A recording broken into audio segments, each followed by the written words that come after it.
Vse lepo pozdravljam, dragi verniki, na tretjo adventno nedeljo.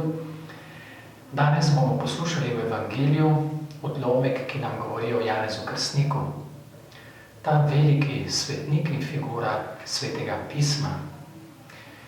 Janez Krstnik je v zaporu in dobro vemo, da v zaporu ni prijetno, še posebej takrat, ko se znajdeš po krivici. Tisti Janez Krstnik, ki je Jezusa krstil, ki ga je oznanjal, ki je kazal nanj, je sedaj v zaporu. Ne samo to, da je v zaporu, ampak ima tudi dvome. Ali si ti tisti, ki mora priti, ali naj čakamo drugega? Našo vero večkrat napadajo tudi dvomi. To je del naše vere. Janez Krstnik je pričakoval sodnika, da bo sodil. Prišel je pa nekdo, ki je usmiljen.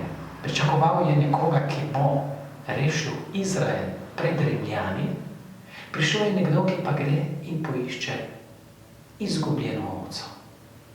Velikost tega svetnika pa je v tem, da vztraja v iskanju, da sprašuje Jezusa, kljub temu, da dvomi, in da pričakuje od rešnika še naprej.